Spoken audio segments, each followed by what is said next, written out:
iniciar nossa aula sobre o livro de Ruth. Nós vamos hoje pegar um pouco da introdução, capítulo de número 1 também, nós vamos passar por ele. Então hoje vai ser uma aula sobre o capítulo 1 e a introdução. Eu pretendo dar continuidade no livro também, para os irmãos não ficar sem o capítulo 2, o 3 e o 4. Pegue sua Bíblia aí e vamos meditar um pouquinho nos versículos do livro de Ruth, capítulo de número 1. Espero que essa aula seja edificante para os irmãos, que os irmãos aprendam, que o Senhor fale conosco neste domingo de manhã tão abençoado. Amém, meus irmãos? Então, nós vamos começar falando sobre a introdução do livro de Ruth. A tradição rabínica considera que Samuel foi o autor do livro de Ruth, que ele escreveu provavelmente entre os anos de 1050 e 1000 a.C. Inclusive, o livro de Samuel e de Juízes também é atribuído ao profeta Samuel, segundo alguns estudiosos. É interessante notar, irmãos, que o livro de Ruth, ele fala de diversos assuntos, né? Como amor, desespero, fome, migração, casamento, morte, amizade, colheita, restauração. Fala também do cuidado de Deus, a providência de Deus, como que Deus cuida do seu povo, como que Deus age na vida dos seus escolhidos.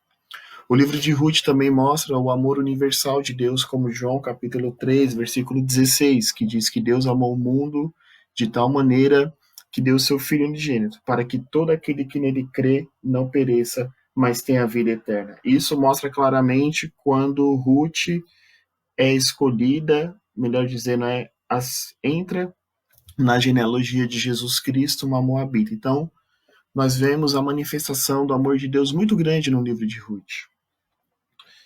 E hoje nós vamos entender, no capítulo 1, como que esse amor se manifesta, como que a situação que ocorreu ali na vida de Ruth, de Noemi e de Orfa pode nos ensinar nessa manhã.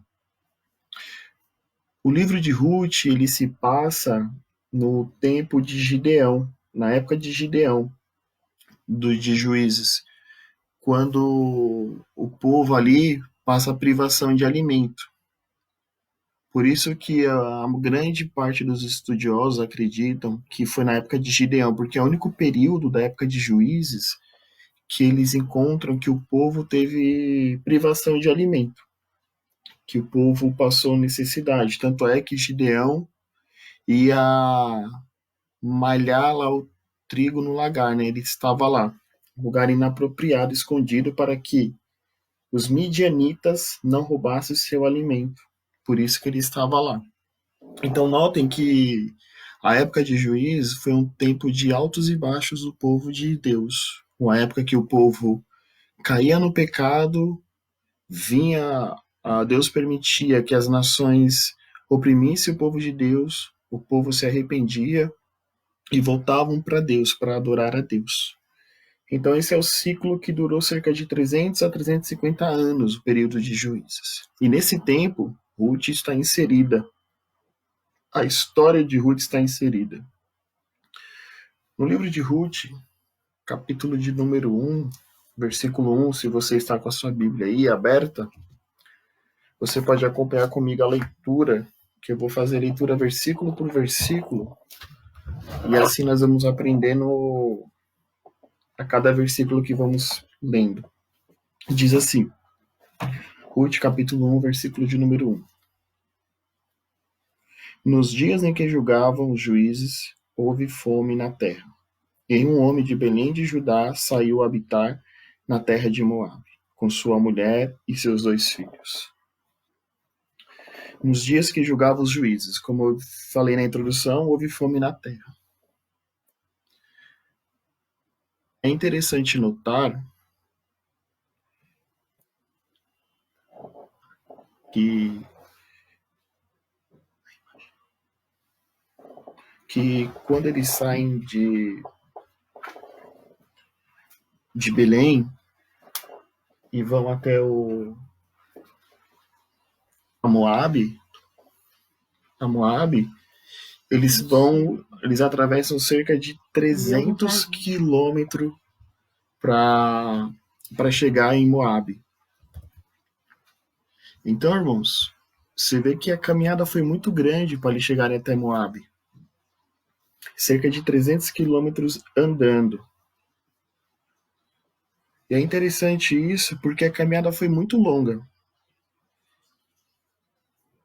Elimelec sai com sua mulher, Noemi, com seus 2 filhos, Malom e Quilom, e vão até Moabe. Como você pode enxergar no mapa que está aparecendo aí para vocês, você vê que a distância percorrida em laranja é um pouco grande, 300 quilômetros. Então, eles saem da terra prometida, que é Belém de Judá, aonde Deus havia feito uma promessa, e eles vão numa terra dos Moabitas. Por que eles vão para lá, como eu disse no começo? Porque havia fome na terra. Então, eles privados de necessidade, privados de alimento, melhor dizendo, perdão, eles vão em direção à terra de Moabe, porque em Moabe eles entendiam que lá havia pão, lá havia alimento. Só que, irmãos, a terra de Moabe, vamos lembrar um pouquinho a história de Moabe. A Bíblia diz que esse povo ele foi fundado sobre o incesto das filhas de Ló com seu pai. Gênesis, capítulo de número 19, versículos de número 36 e versículo 37, diz assim a palavra de Deus. Livro do Gênesis, capítulo 19, versículo 36 ao versículo 37. E assim as 2 filhas de Ló conceberam do próprio pai. A primogênita deu à luz um filho, lhe chamou Moabe, que é a origem dos Moabitas, é o pai dos Moabitas, até os dias de hoje. A mais nova também deu à luz um filho, lhe chamou Ben-Ami, e o pai dos filhos de Amon, até os dias de hoje. Então notem que eles vão para uma terra aonde eles adoravam a outros deuses. Era um povo que tinha vários deuses e idolatrava os ídolos. Inclusive, em Deuteronômio, vai dizer, Deuteronômio capítulo 23, versículo 3 ao versículo 6, abra comigo também, vamos acompanhar a leitura, vai dizer que os moabitas, eles não poderiam adorar a Deus no templo junto com o povo de Deus, que diz assim, livro de Deuteronômio, capítulo 23, do versículo 3 ao 6. Nenhuma amonita ou moabita entrará na Assembleia do Senhor. Nem ainda a sua 10ª geração entrará na Assembleia do Senhor eternamente. Porquanto não foram o vosso encontro com pão e água no caminho quando saísse do Egito, que eles não permitiram a passagem. Alugaram contra ti Balaão, filho de Beor de Petor, da Mesopotâmia, para amaldiçoar. Porém o Senhor teu Deus não quis ouvir a Balaão, antes trocou em bênção a maldição, porquanto o Senhor teu Deus te amava. Não lhes procuraras nem paz nem bem em todos os teus dias para sempre. Então você vê que tem uma história com o povo moabita. Por isso fica muito intrigante por que Elimelec sai e vai em direção a uma terra onde Deus não queria que esse povo adorasse dentro do templo. Porque havia uma história, irmãos. Números, capítulo 22, do versículo 1 a 8, como foi mencionado em Deuteronômio, nós podemos confirmar também essa história. Números, capítulo de número 22, versículo de número 1 ao versículo 8. Diz assim: Tendo partido os filhos de Israel, acamparam-se nas campinas de Moabe, que era peregrinação à terra prometida, irmãos. além do Jordão, na altura de Jericó. Viu, pois, Balaque, filho de Zippor, tudo o que Israel fizera aos amorreus. Moabe teve grande medo deste povo, porque era muito, e andava angustiado por causa dos filhos de Israel. Pelo que Moabe disse aos anciões dos midianitas: agora lamberá esta multidão tudo quanto houver ao redor de nós, como o boi lambe a erva do campo. Balaque, filho de Zippor, naquele tempo era rei dos Moabitas. Enviou ele mensageiros a Balaão, filho de Beor, a Petor, que está junto ao rio Eufrates, na terra dos filhos de seu povo, a chamá-lo, dizendo: eis que um povo saiu do Egito, cobre a face da terra, e está morando defronte de mim. Vem, pois, agora, rogo-te, amaldiçoa-me este povo, pois é mais poderoso do que eu, para ver se o poderei ferir e lançar fora da terra. Porque sei que a quem tu abençoares será abençoado, a quem tu amaldiçoares será amaldiçoado. Então foram seus anciões dos Moabitas, os anciões dos Midianitas, levando consigo o preço dos encantamentos, e chegaram a Balaão. Ele referiu as palavras de Balaque. Balaão lhe disse: ficai aqui esta noite, e vos trarei a resposta como o Senhor me falar. Então os príncipes dos Moabitas ficaram com Balaão. Os irmãos bem conhecem a história. Sabe que ele foi procurado, Balaão, para amaldiçoar o povo de Deus. Só que de todas as tentativas que Balaão tentava, Deus abençoava o povo. Deus estava abençoando o povo. E Balaque ficou indignado com isso, porque Balaão estava dando palavra de bênção. Só que, irmãos, mais na frente a história diz que Balaão teve uma estratégia diabólica, dizendo para que eles misturassem as mulheres dos moabitas com os israelitas. E isso faria com que eles fossem amaldiçoados e que Deus assentaria a punição por causa do grande pecado. E de fato isso aconteceu. Então, o povo de Israel foi se afastando de Deus, entrando na idolatria. E isso, como eu disse, fica interessante porque quando Emelec decide deixar Belém, a terra prometida, conforme o slide, eles estão saindo, irmãos, da terra prometida e indo para uma terra onde não se adora ao Deus de Israel, ao Deus vivo, ao Deus Todo-Poderoso. Eles estão indo para uma terra totalmente idólatra, totalmente pagã. Eles estão saindo da terra da casa do pão, porque Belém significa casa do pão. E estão indo para a terra de Moab. Isso nos traz uma lição nessa manhã que, às vezes, nós, em meio à adversidade, em meio aos problemas que enfrentamos, às vezes deixamos o lugar da bênção e vamos para a terra de maldição, para onde Deus não quer que atravessemos. Porque nós preferimos correr do problema do que enfrentar o problema e solucionar esse problema. Nós preferimos correr da situação que está batendo em nossa porta, não encará-la e fugir. Nós não temos uma atitude de ficar onde Deus nos colocou e resolver o problema que está nos atacando. Preferimos correr. Mas essa história vai nos ensinar que nem sempre fugir é a resposta. Nem sempre fugir da situação vai te trazer paz e sossego. Que nem sempre fugir vai trazer tranquilidade para a nossa alma. Existem momentos que temos que fugir. Por exemplo, quando enfrentamos um pecado aonde nós não conseguimos vencer na área sexual e jogos e outras coisas, nós temos que fugir. Jesus falou: olha, fugir, escapar por tua vida, a gente tem que fugir, correr disso. Mas tem outros que a gente tem que enfrentar. Tem que enfrentar com a força de Deus e o Espírito Santo em nós. Nós não podemos fugir. E Elimeleque, ele foge. Ele pega toda a sua família e vai peregrinar, ir para uma terra estrangeira. Olha o versículo 2. Este homem se chamava Elimeleque, e sua mulher, Noemi. Os filhos se chamavam Malom e Quilom, efrateus de Belém de Judá. Vieram à terra de Moabe e ficaram ali. Ou seja, eles vão até Moabe e ficam lá.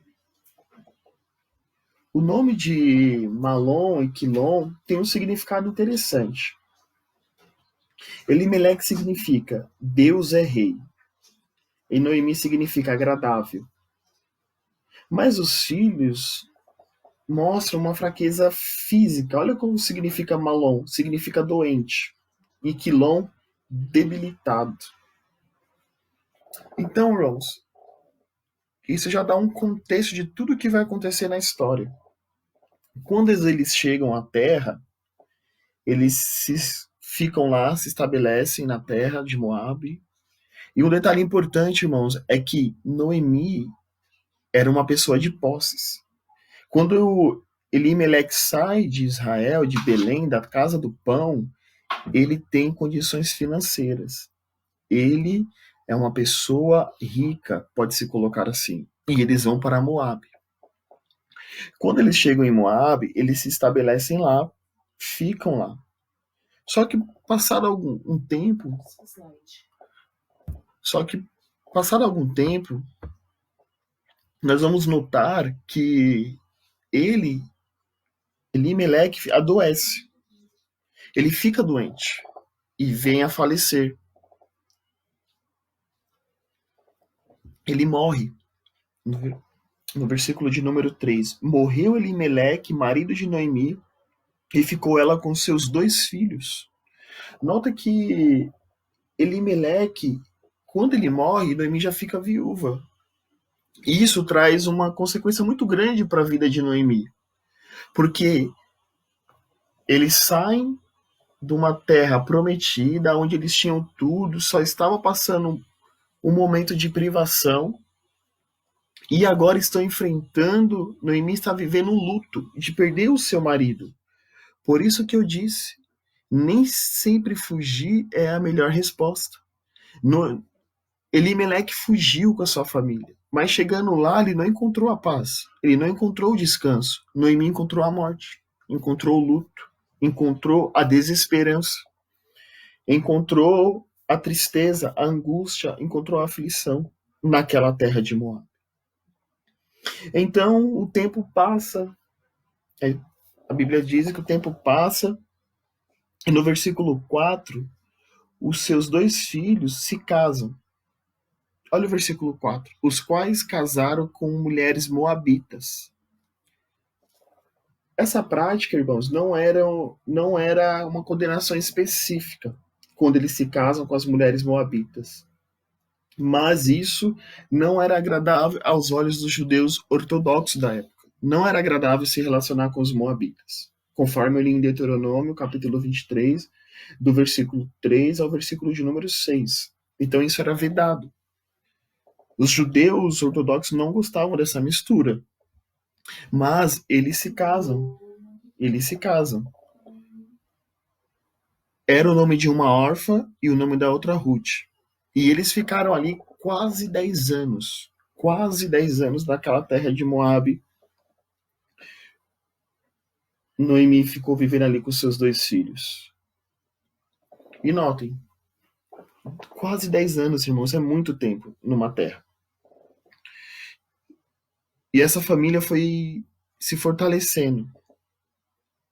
Mas a morte também chegou para os seus filhos. Olha o versículo 5. Morreram também ambos, Malom e Quilom, ficando assim a mulher desamparada de seus 2 filhos e de seu marido. Aqui a tragédia é total. O desespero, penso eu, que invadiu o coração de Noemi. Porque agora perdeu os 2 filhos e já era viúva. Perdeu tudo o que tinha, irmãos. Perdeu tudo, exatamente tudo. Uma família que era tão feliz antes na terra de Belém, a terra do pão, agora só sobrou Noemi e as suas 2 noras, Ruth e Orfa, numa terra estrangeira, porque Noemi não era de Moabe, era de Belém. Ela deixou os seus sonhos, deixou a terra da bênção e foi para uma terra, entre aspas, da maldição, aonde ela perdeu tudo. Perdeu os filhos, perdeu o marido, em total desespero, porque nós sabemos que naquela época quem sustentava a casa era o marido. A mulher não fazia trabalho braçal. A mulher cuidava do lar, cuidava da educação, cuidava da família. Então, Noemi, ela se vê desamparada, como o texto diz, desesperada também, porque como que agora ela vai se sustentar e ainda tem as duas noras para sustentar? A situação ficou complicadíssima, complicadíssima. E Noemi, que agrava ainda mais, ela estava velha, consequentemente estéril, não podia mais gerar filhos, num país estrangeiro, e ainda mais as duas noras não tinham filho, não tinham filhos, que poderiam assim fazer com que esses filhos futuramente fossem homens, ia trabalhar e ia trazer sustento para elas, mas não teve filhos. Então ela se vê totalmente desamparada, sem parentes, numa terra estrangeira, somente com as duas noras. Perdeu tudo, tudo, tudo que tinha perdeu. Isso é muito interessante, irmãos, porque a gente nota que como que nós temos que andar na direção de Deus, na orientação de Deus, como que nós temos que pedir sabedoria de Deus, pedir orientação de Deus para cada decisão importante das nossas vidas. Não agir de maneira impulsória, não agir de qualquer maneira, vou fazer assim, eu quero fazer isso, vou e faço. Não, irmão, sabe por quê? Porque as consequências nós vamos colher dessa nossa colheita. Isso é bíblico. O que a gente semear, a gente vai, o que a gente plantar, a gente vai semear. Não tem como correr dessa lei. O que o homem planta, ele colhe. Então eles foram e Noemi perdeu tudo.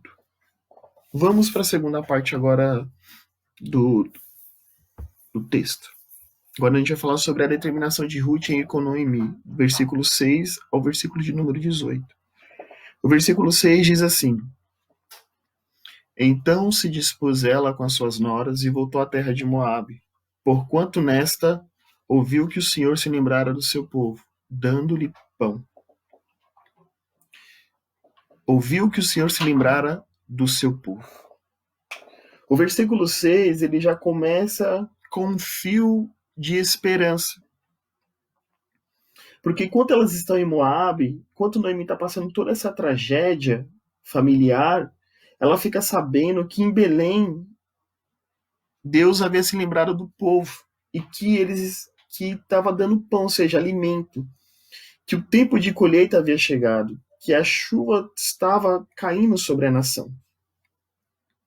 Então Noemi decide voltar para a cidade prometida. Por quê? Porque lá agora tem o alimento, tem a provisão que ela necessita. Ela decide voltar, porque o Senhor se lembrou do seu povo. O Senhor estava lembrando que Deus estava abençoando. Isso de lembrar é uma forma de nós entendermos, porque o Senhor não se esquece dos seus escolhidos. Mas a bênção estava voltando porque o povo se voltou para Deus. É só ler o livro de Juízes. Então Noemi decide agora voltar para sua terra, para a terra de Belém, e viver a sua vida lá. Tentar reconstruir a vida lá depois do que perdeu tudo. Depois de tudo aquilo que ela perdeu, o marido e os dois filhos. E é interessante que o versículo 7 diz assim, saiu pois ela com suas duas noras do lugar onde estivera, indo elas a caminho de volta para a terra de Judá. Então, Noemi agora está indo em direção à sua terra, à sua cidade natal, e as suas duas noras estão indo com ela, Orfa e Ruth. Isso mostra, irmãos, também que Noemi era uma sogra que abençoava suas noras. Não tinha aquelas piadinhas que nós temos hoje, né? Sobre sogra, sobre nora. Então, mostravam um amor, uma cumplicidade entre elas. Mostravam uma união. Mostravam que elas se relacionavam bem. Isso mostra claramente, irmãos, o impacto do caráter de Noemi e de sua fé sobre a vida de suas noras. Isso mostra, claro, que Noemi devia ser uma mulher muito piedosa, que tanto que as suas noras viam isso, o seu amor, o seu cuidado, que elas foram em direção à terra de Judá, em direção a uma nação onde Noemi foi moradora, só que Orfa e Ruth seriam estrangeiras, estavam indo para uma terra onde não conhecia, onde o povo era de uma língua diferente, perdão, onde o povo tinha costumes diferentes, tinha rivalidade, como já mencionei, mas Orfa e Ruth decidem ir com Noemi para a terra de Judá. Só que durante esse trajeto, olha o versículo de número 8. E disse-lhes Noemi. Noemi olha para suas noras e diz assim: olha, ide, voltai cada um à casa de sua mãe. E o Senhor use convosco de benevolência, seja de bondade, vos abençoe, como vós usaste com os que morreram comigo. Você vê que Noemi pede para suas noras não largar sua vida na sua terra natal, mas que voltem para a sua casa de seus pais e reconstruam suas vidas, ou seja, casem de novo, tenham constrói uma família, tenham filhos e viva a vida delas. E não a vida de Noemi, não o luto de Noemi. Mas elas, irmãos, decidem continuar com elas. Porque no versículo 8, que eu li agora, você vê que Noemi está elogiando as noras. Está elogiando pela lealdade que ela teve com os seus filhos. E com ela também. Porque ela falou assim, olha, como vós os acha com os que morreram comigo. Ou seja, Orfa e Ruth eram pessoas muito boas.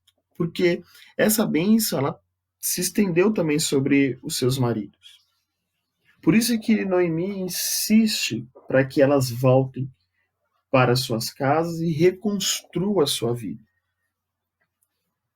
Só que, e ela continua dizendo assim, olha, o Senhor vos dê que sejais felizes, cada uma em casa de seu marido, e beijou-as.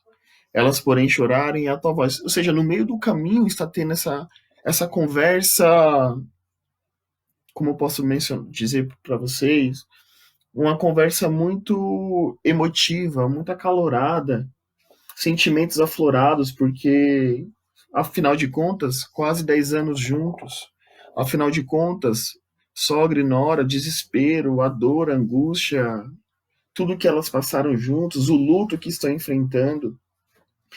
Então Noemi acha por bem que elas voltem, porque elas são jovens, que elas voltem para suas casas e reconstruam as suas vidas, para que o Senhor prospere elas, para que o Senhor abençoe elas nessa nova caminhada.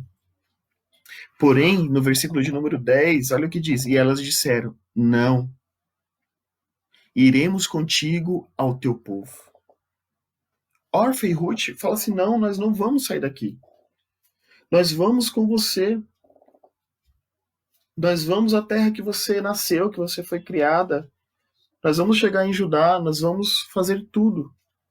Nós vamos vir com você lá. Só que o versículo 11, ela diz assim: porém Noemi disse: voltai, minhas filhas. Por que ireis comigo? Tenho eu ainda no ventre filhos para que vos sejam por maridos? O versículo 11, você vê que Noemi chama Orfa e Ruth de filhas, mostrando o amor que ela sentia pelas suas noras. Olha que lindo isso, irmãos. Voltai, minhas filhas. E ela questiona: por que vocês vão voltar comigo? Por que vocês querem ir para minha terra? Porque eu não tenho filhos no ventre para que vos sejais por maridos. Eu não tenho mais nada. Por que ela está dizendo isso, irmãos? Não tenho ainda filhos no ventre. Com o princípio do casamento, em Deuteronômio capítulo 25, versículo 5 e 6, vamos ler juntamente, pega a sua Bíblia aí e abra Deuteronômio capítulo 25, versículos 5 ao 6, vai falar sobre a lei do levirato. A lei do levirato diz assim: se irmãos morarem juntos e um deles morrer sem filhos, então a mulher do que morreu não se casará com outro estranho, fora da família. Seu cunhado a tomará e a receberá por mulher, e exercerá para com ela a obrigação de cunhado. O primogênito que ela lhe der será sucessor do nome do seu irmão falecido, para que o nome deste não se apague em Israel. Ou seja, quando o irmão morria e essa família tinha mais um filho, ou seja, se Noemi tivesse mais um filho, esse filho se casaria com Ruth ou com Orfa, porque teria que assumir. Então, isso é a lei do levirato, sempre está assumindo. Por isso que Noemi fala: olha, eu não tenho filhos. Não tenho filhos. E ainda que eu fosse nova, eu não tenho como gerar filhos para você. Isso mostra que ela se preocupava com a vida de Ruth e a vida de Orfa. E ela estava dizendo assim: olha, não tenho mais esperança de vir a ser mãe. Eu não tenho mais como dar filho para vocês. Não tem como. Não tem como. Vocês precisam seguir a vida de vocês. Vocês precisam ir em frente, olhar para frente. Precisam atravessar isso. E fica claro isso, irmãos, no versículo 11. Mas vamos para o versículo 12.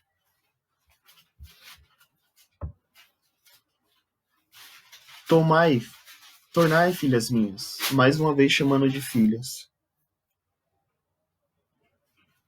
Ide-vos embora, porque sou velha demais para ter marido.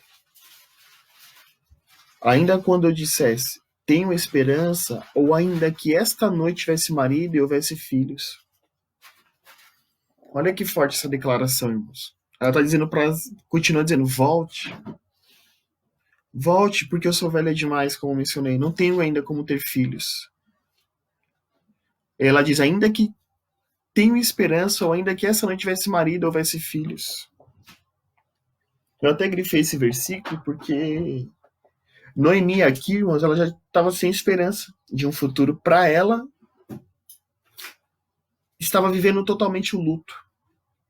Não tinha mais perspectiva de vida. Não tinha. Porque ela perdeu tudo. Então, junto, a esperança foi embora. A alegria foi embora. O prazer de viver foi embora. Somente sobrou o desespero, a solidão, a angústia. Sobrou somente no coração dela lágrimas a serem derramadas. Porque ela estava, como eu mencionei, velha, estéril, não podia mais viver uma vida sem depender do outro. Não tinha como se sustentar sozinha. Ela está indo em direção a Belém sem nada. Ela saiu com uma família cheia de posses, cheia de riquezas, e está voltando, indo em direção à casa, à sua casa, terra natal, sem nada. Perdeu tudo. Marido, filhos e suas posses. Isso deve ser uma dor horrível, irmãos. Uma dor horrível. Lembra de Jó? Quando Jó ele perdeu tudo, perdeu seus filhos, perdeu suas posses, sobrou somente a mulher. A dor foi tão grande na vida de Jó, e a dor foi tão grande na vida dessa mulher, que essa mulher fala: olha, Jó, amaldiçoa o teu Deus e morre. Tamanho foi a dor e o desespero que tomou conta do coração da esposa de Jó também. Porque perder tudo não é fácil. Então Noemi não tinha mais esperança. Noemi não tinha mais perspectiva de um futuro melhor. E ela continua a dizer para Ruth e Orfa: vocês vão esperar até que viesse ser grandes? Abster-vos-eis de tomardes marido? Ou seja, vocês não vão querer casar novamente? Não vão querer construir? E ela mesma responde: não, filhas minhas. Porque mesmo em minha dor, Noemi estava preocupada com Ruth e Orfa.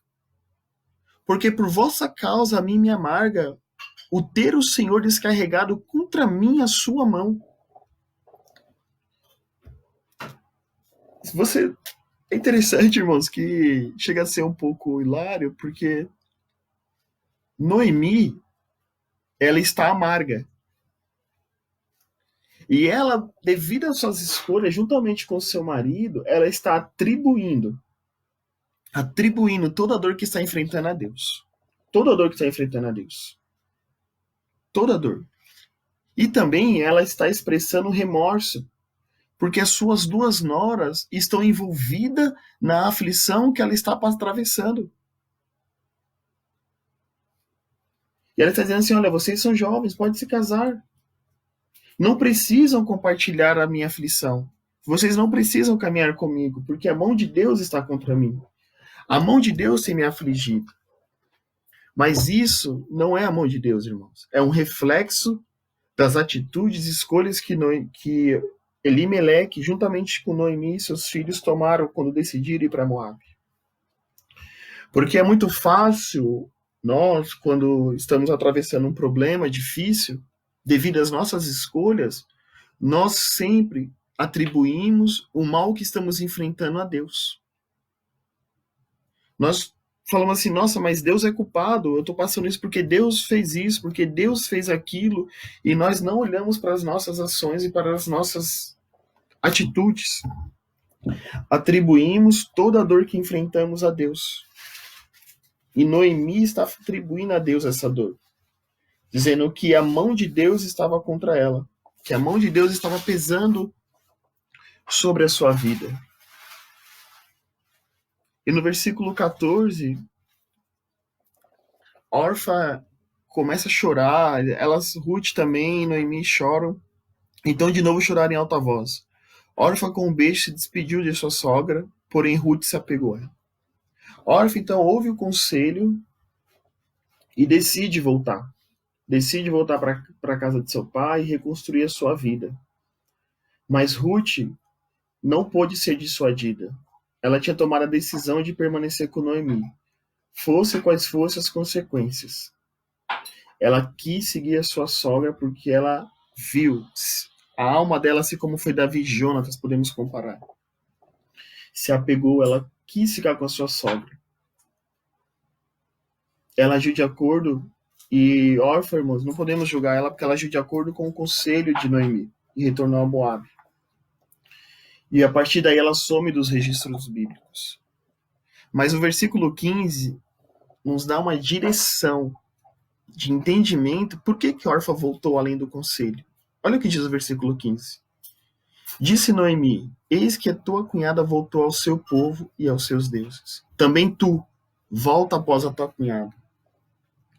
Aqui podemos entender que Orfa volta para casa do seu pai devido ao conselho e também para adorar os seus deuses. E quem é esse Deus que os moabitas adoravam? Vamos lá em Números, capítulo de número 21, versículo de número 29. Números, capítulo 21, versículo de número 29, vai dizer o Deus que eles adoravam. Ai de ti, Moabe, perdido está, povo de Quemos. Entregou seus filhos como fugitivos e suas filhas como cativas a Senhor, rei dos amorreus. Então vemos que em outras traduções vai estar Camus também, que eles adoram o deus Camus. Esse era o deus que eles adoravam, entre outros, mas essa era a divindade principal deles. E o que eles faziam para agradar esse deus? Eles ofereciam os seus filhos como sacrifício vivo a esse deus. Uma prática que Deus desaprovava. Oferecer crianças para um deus. Então, fica claro que o versículo 15 mostra também o porquê que Orfa voltou para sua terra. E Orfa sai da narrativa da Bíblia. E agora o enfoque volta para Ruth. Porque no começo o enfoque é sobre Noemi. E agora o enfoque começa a entrar a Ruth também na história. Disse, porém, Ruth: não me inste, ou seja, não insista comigo para que te deixe e me obrigue a não seguir-te. Porque aonde quer que fores, irei eu. Aonde quer que pousares, ali pousarei eu. O teu povo é o meu povo, o teu Deus é o meu Deus. Essa sessão de Ruth, ela é considerada das mais tocantes, irmãos. Aonde muitas pessoas usam esse versículo para falar em casamento, namoro, noivado. porque Ruth renunciou a tudo quanto devia considerar em Moabe. Ela deixou tudo, parentela, deixou tudo para trás para seguir Noemi. Ela escolheu voluntariamente ir ajudar e lá começar uma vida inteiramente nova com sua sogra. Notem que ela está indo com sua sogra sem uma perspectiva, porque são duas mulheres sem nada, para recomeçar numa terra onde elas não teriam muitas oportunidades para se reerguer. Mas Ruth, irmãos, ela decide ir porque ela está confiando em Deus. Fica claro que ela fala: o teu Deus é o meu Deus. Ela aprendeu com Noemi sobre isso. Então ela continua com a sua sogra. Elas vão em direção a Judá para adorar ao Deus de Israel. Isso mostra que Noemi ensinou muito bem Ruth sobre o Deus que ela adorava em Israel, sobre esse Deus maravilhoso. E o versículo 17 ainda é mais profundo. Aonde quer que morreres, morrerei eu, e aí serei sepultada. Faça-me o Senhor o que bem lhe aprouver, se outra coisa que não seja a morte me separar de ti. Olha isso que profundo, irmãos. Olha isso que forte. Porque Ruth diz assim: faça-me o Senhor o que bem lhe aprouver. Isso mostra a fé de Ruth já em Deus de Israel. Dizendo assim: olha, se eu não cumprir a minha palavra, se eu não fizer isso que eu estou dizendo, que Deus pese a mão sobre mim, que Deus me castigue, se outra coisa a não ser a morte me separar de ti, se outra coisa que não seja a morte me afastar de você, porque aonde você for eu irei. Isso é muito forte, irmãos. Isso mostra que a força de uma verdadeira amizade, de um verdadeiro relacionamento saudável, e ela crendo em Deus. E Noemi olha a situação vendo que Ruth não pode mais ser dissuadida. O versículo 18 diz: então, vendo, pois, Noemi que de tudo estava resolvido acompanhá-la, deixou de insistir com ela. Ou seja, Noemi viu que não tinha mais jeito, que não podia mais rejeitar Ruth, e deixou que Ruth continuasse esse caminho em direção à terra de Belém de Judá. Agora nós vamos entrar, irmãos, no versículo 19, que é a terceira parte que eu coloquei aqui. Noemi e Ruth chegam a Belém. E diz assim o versículo 19: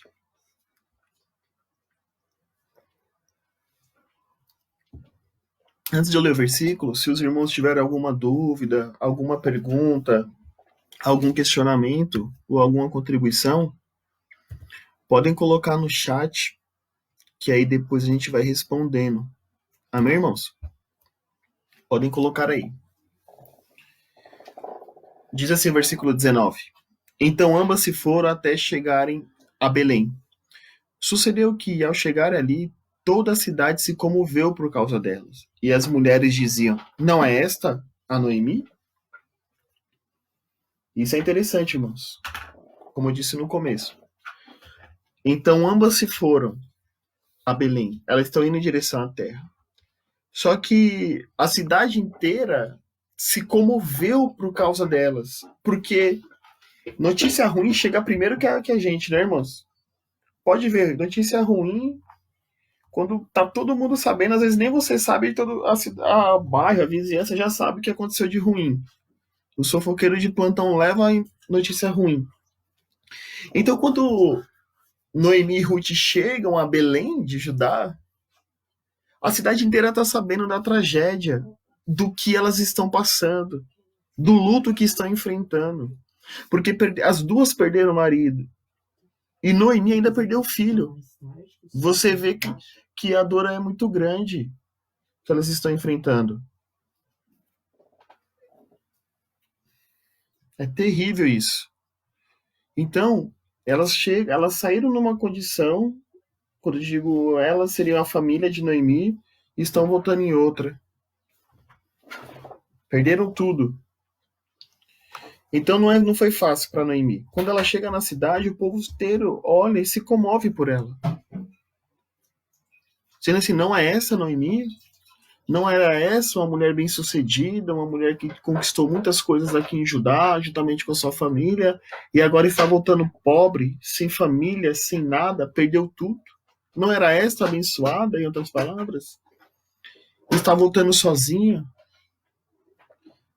Mas Noemi ainda amargurada com tudo que está passando, ela fala assim: olha, não me chame de Noemi, mas chame de Mara, porque grande amargura me tem dado o Todo-Poderoso. Que seria, Mara já está aqui a tradução de amarga. Mais uma vez, ela está atribuindo tudo o que está passando a Deus. Tudo o que está enfrentando ao Deus Todo-Poderoso. Todo o sofrimento a Deus. Isso revela que ela tem uma teologia errada em relação a Deus. Ela está acreditando em Deus, mas de uma forma equivocada. Atribuindo o mal a Deus aquilo que é sua semeadura. E o versículo 21, ela expressa por que ela está tão angustiada. Ditosa eu parti, ou seja, abençoada eu parti. Porém o Senhor me fez voltar pobre, mais uma vez atribuindo a Deus. Por que, pois, me chamareis Noemi, que é agradável, visto que o Senhor se manifestou contra mim e o Todo-Poderoso me tem afligido? Ela está inconsolável, irmãos. Ela está totalmente triste. Mas uma coisa ela está certa, que Deus, ele é todo-poderoso. Que ele controla tudo, irmãos. Mas, Romanos capítulo 8, versículo 28, abre aí a sua Bíblia comigo. Paulo nos traz um ensinamento muito profundo sobre isso. Deixa eu abrir aqui a minha Bíblia, Romanos 8. Romanos capítulo de número 8, versículo de número 28, que diz assim: sabemos que todas as coisas cooperam para o bem daqueles que amam a Deus, daqueles que são chamados segundo o seu propósito. Noemi está voltou para sua casa. Mas é interessante notar que ainda ela fala do Deus Todo-Poderoso. Ela ainda crê nesse Deus lindo, maravilhoso. Isso mostra que tem uma esperança ainda. Isso mostra que ela ainda acreditava no Deus de Israel. Isso mostra que, diante das dificuldades, das lutas, das dores, do choro, das lamentações, irmãos, diante de toda a decisão errada que ela tomou na vida, de tudo que ela está atravessando, ela ainda está acreditando que Deus é poderoso. Ela ainda está acreditando que Deus pode fazer o impossível na sua vida. Eu quero dizer para você nessa manhã que acompanha a live, que talvez você esteja como Ruth, como Noemi, tomou algumas decisões erradas durante a sua vida, e algumas coisas ainda ficam remoendo no seu coração, algumas coisas ainda ficam trazendo angústia, dor, aí dentro do seu coração, e só você sabe por que você chora, por que você lamenta, o porquê que você não sente ainda tanta alegria. Mas eu quero te trazer essa palavra de Noemi para você. Olha, ainda há esperança.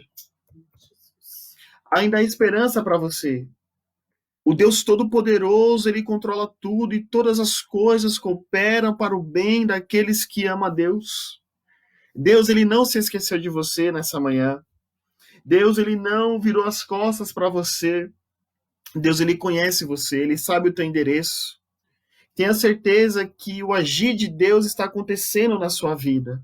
Essa é uma escola dominical e Deus colocou esse capítulo 1, o livro de Ruth, para compartilhar com os irmãos nessa manhã, Porque Deus, irmãos, tem uma palavra para você. Eu creio que Deus está falando com cada vida que está ouvindo essa live ou que vão ouvir depois. Deus está tocando no teu coração nessa manhã. O Espírito Santo está trazendo algo, um renovo sobre a tua vida. Se você crê na sua casa, se você está ouvindo esse ensino, abra o teu coração para as maravilhas de Deus, para o amor de Deus, porque você vai ver no capítulo 2, 3 e 4 como o amor de Deus se manifesta em meio à adversidade. Como o amor de Deus age em favor das nossas vidas. Em meio a tudo que você está passando, Deus está cuidando de você. Não perca a sua esperança, não perca a sua fé. Deus está no controle da tua vida. Creia nessa manhã que o Espírito Santo está consolando o teu coração, que o Espírito Santo está te abraçando nessa manhã e dizendo: não temas, eu estou contigo. Continue firme, levante a tua cabeça. Por que eu digo isso? Olha o versículo de número 22, irmãos. Olha o que o capítulo de número 1 termina. Olha como termina com a palavra de esperança, com a palavra de fé. Assim voltou Noemi da terra de Moabe, com Ruth e sua nora, a Moabita. E chegaram a Belém, no princípio da cega da cevada. Isso é lindo, irmãos. Isso é maravilhoso.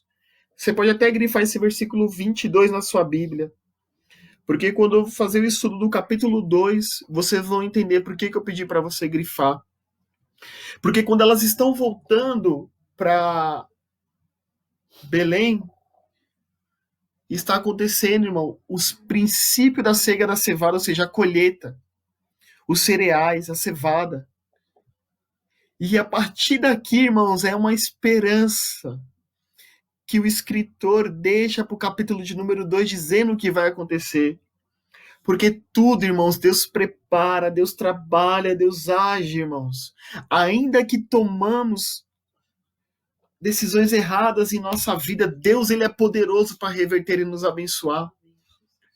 Nós colhemos, mas se nós nos voltarmos para Deus com o coração arrependido, Ele prepara o melhor para nós. Ele prepara um caminho, como diz Provérbios, em meio à tribulação, em meio à tempestade, em meio às dificuldades. Então, creia nesta manhã.